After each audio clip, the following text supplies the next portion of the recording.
Richard Moriarty. I'm here to talk to you today about two miraculous events that occurred in the life of my previous wife, Lydia. We were married for about 13 years. Everything was fine. We had 3 children. And then suddenly she started having some health issues. And we went to the local hospital, Refuge General, and they tried to do some diagnosis, and they were not very successful, and suggested that we go over to Houston to Methodist Hospital. And they gave me the name of a doctor over there, Dr. Griffith, who was head of urology. And so I called, and it was on a Friday, and his nurse later told me, he said it's rather serendipity, and that's her word, because he normally was off that day. And I said, I called, and he answered, he took the call. And I discussed everything with him on the phone, and he set up an appointment for us to come over, and we did. Went through a lot of tests over there, really about 2 weeks worth of tests. And they determined finally that she had a condition called Hipel Lindau Syndrome. And not to bore you with that, but what it mainly was is an exceedingly rare condition. It manifests itself in the form of tumors anywhere in the neurological system, in other words, anywhere in the body. You get in the brain, the eye, the kidneys, the lungs, anywhere. Lydia's conditions were in the kidneys and on the spinal cord. And invariably, when they're on the kidneys, they're malignant. So they decided to do the surgery on the back first. And in doing so, they were successful in removing that tumor from the spinal cord, but in doing so, they damaged a nerve, which left her permanently incontinent, which really caused a lot of trouble later in her life. Lydia was absolutely insistent on having the kidneys surgery. Follow that. The doctors were a little reluctant because of the time arrangement, but they finally decided 10 days after the surgery on the back to do the kidney surgery, which is a lot of surgery. Their goal was to try to save 20% of one kidney, because that's what the body needs to function, have a functioning kidney. They were not able to do that. They had to remove surgically both kidneys, which meant that she had to go on dialysis immediately.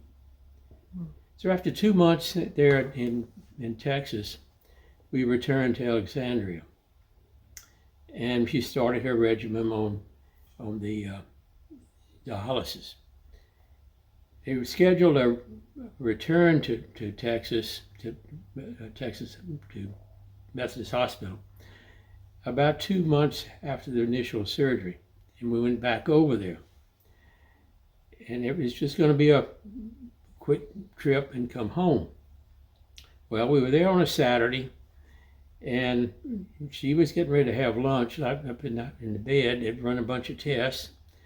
And so I went across to St. Luke's Hospital, which is in a tunnel from Methodist. I was gone about an hour and a half, and I came back. When I came back, she was lying flat on the bed, and kind of moaning and obviously in distress. And I walked in, I said, "What's wrong with you?" And a nurse came in and said, Miss Moriarty said, "We've run tests, says she's got all this infection," and said they're preparing her for surgery. I said, "Surgery?" I said, "We're going home." He said, "No, sir, you're going to have surgery." And so the registered nurse of the doctor who's going to do the surgery, a Dr. Noon, N-O-O-N, who was one of Dr. DeBecke, who was one of the famous heart surgeons of the time. He was on his staff, and he was going to do the surgery. And the nurse came in and said, "Miss Moriarty said, there's a lot of surgery going on upstairs." And he said, "We're holding the surgery suite right now for Lydia. We need you to sign the paperwork. We've got to get up to the surgery suite now." Well, I'm actually in a state of shock, which you could imagine, because we were going home, and now I'm going to surgery. And so we literally dog-trotted. They took the bed, didn't even put on a gurney. They took the bed as itself and ran her upstairs. Literally, when we got into the surgery suite, there were all these people in gurneys lying up there to have surgery. They took her to the head of the line. It showed me where the waiting room was. I went in the waiting room. The waiting room was absolutely packed. There was nowhere to sit. I found a column in the middle of the room, and I stood at it and leaned against the column. And they told me that when the surgery was over, that Dr. Noon would come out and see me. I said, fine. Well, I didn't know anybody in the place. I was absolutely a stranger. All I had in my pocket was a little prayer of St. Jude that I picked up in the card in the room.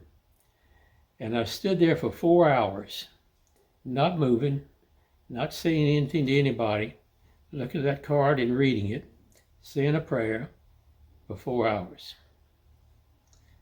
After 4 hours, Dr. Noon came out. He was very serious looking. There wasn't any smiles. He was very concerned. And he walked over and said, Mr. Moriarty, he said, I did a complete laparotomy on your wife. I've cut her from her thyroid all the way down to her female organs. I've handled every organ in her body. And I could not find any infection in the body. And he said, I don't understand it because I know that she had infection before we went into surgery. All the tests were indicative of that. He said, but she did not have any surgery, any infection. And I just held up the little card with the prayer of St. Jude on it. And he looked at it and he nodded. And I just said, I appreciate everything you've done. It's not your fault, but we're blessed because there has been a miraculous healing here. Well, it took us 6 weeks to get home to recover from the surgery. Then we began this period of time with dialysis at home, which was very traumatic at that time. This has been 40 years ago. So I came in one day after she had dialysis, and she was in bed just trying to recover from the dialysis because the blood pressure would drop out every time she had the dialysis. And she was really serene. And I said, baby, I said, is there something wrong? Are you all right?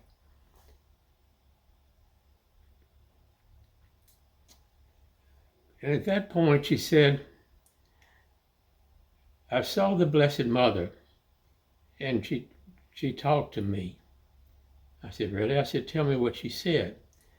She said she knew that I was completely concerned of our 3 children.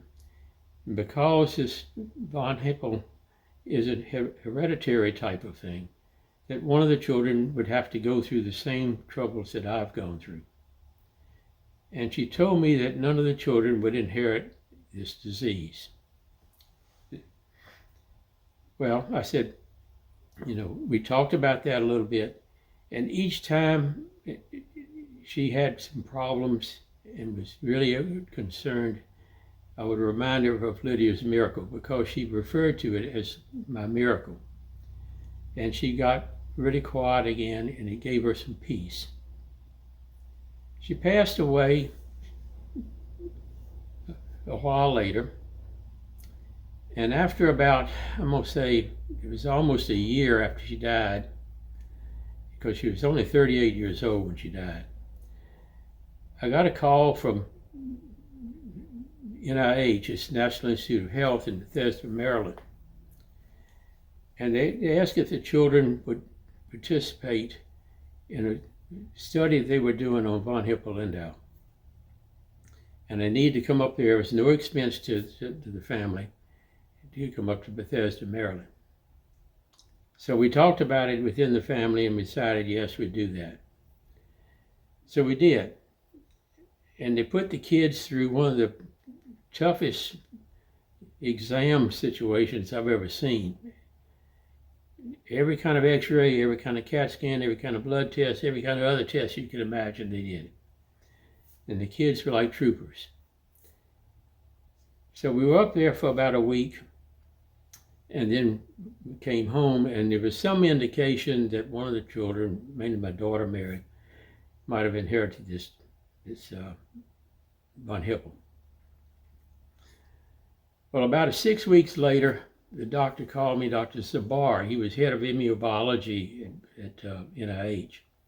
super guy. And he said, we want to do the test over again, but I only need the blood work from the kids, because I want to make certain that when we tell you something, that we're telling you the way it is, the facts. I said, all right. So he sent this kit for the blood test. And I have a cousin who was a pathologist at Rapids General, and he drew the blood and he sent it back to NIH. Well, about 2 months went by, a long time. Finally, it was Thanksgiving week. And I got a call at my office, and he said, Mr. Moriarty, he said, this is Dr. Zavar from NIH.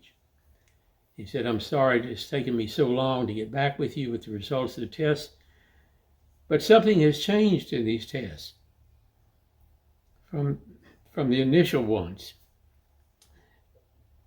And I've had them run the tests multiple times because I did not want to tell you something that wasn't factually correct. And he said, but I can tell you now that none of the children have inherited this gene.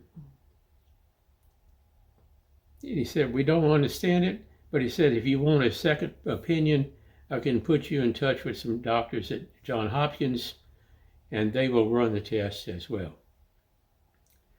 I said, no, doctor. I said, I trust what you've done. I said, quite honestly, to tell you the truth, what you've done is to prove Lydia's miracle. So I told him at that time what Lydia had said about her miracle and talking to the Blessed Mother. And when I got through, I said, I know you're a man of science, and you can't comment on this type of situation. But I wanted you to know why you've had a change. And I thanked him at that point, and we hung up. I got up from my desk and went across the block to the street to St. James Episcopal Church, where I went to church. And I went in the church, and it was dark, except for a light in the sanctuary.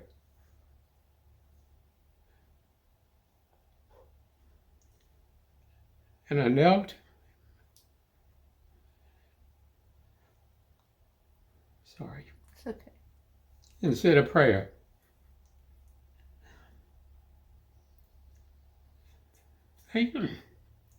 Thanking God for the blessings of the children. Mm-hmm.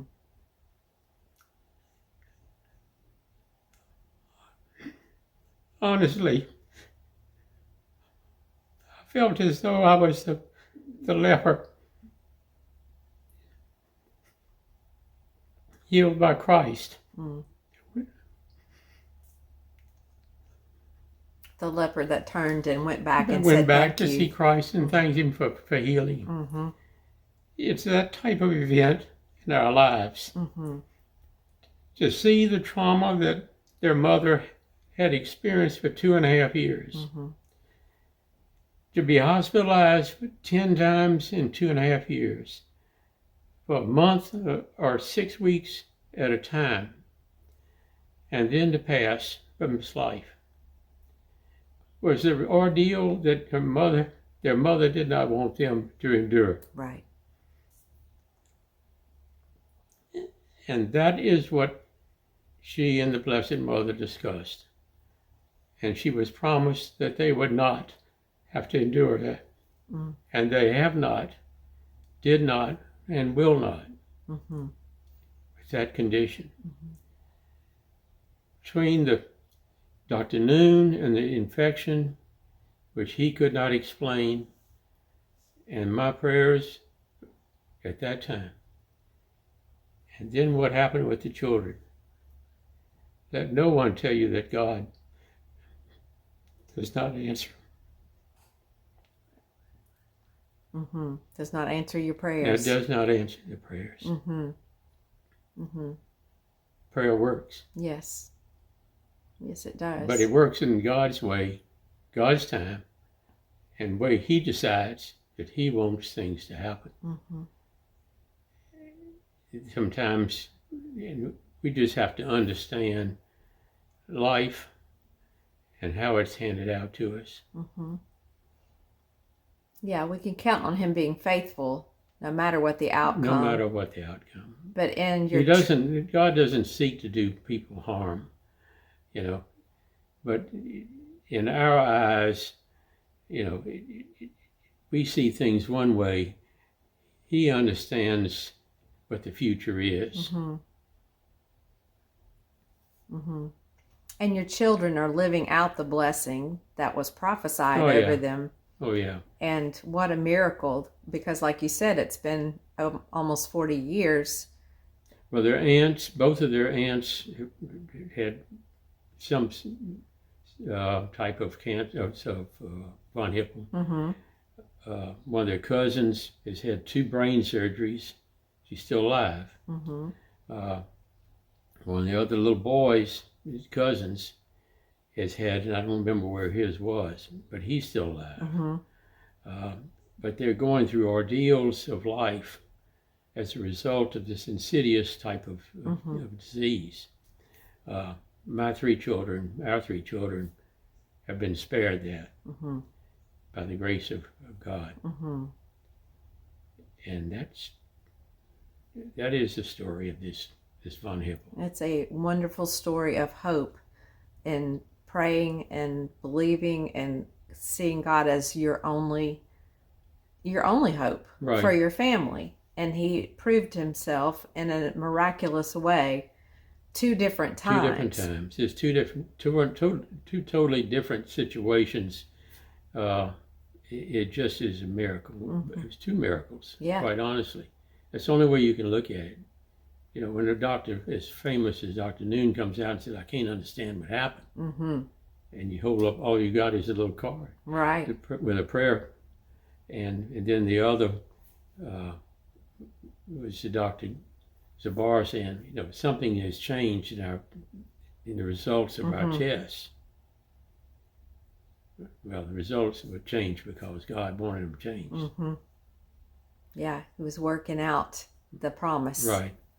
Well, thank you so much for sharing that. I know it's an emotional I apologize. Testimony, but it is certainly worthy of being shared for God's glory and to help people understand how intimately acquainted he is with our griefs. He certainly is.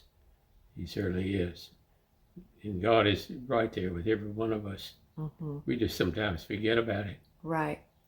And your prayer didn't have to be eloquent. It was just written on a card, and you just drew near to him through a prayer someone else had written. Right. I was there for 4 hours, and that's all I knew to do was pray. Yeah, you honored and I was served. Coming home. I thought I was coming home. Instead, we were going through surgery. Mm-hmm. That's a shock. Yeah. Well, thank you so much for sharing the story, and I pray it will encourage other families as well. Thank you.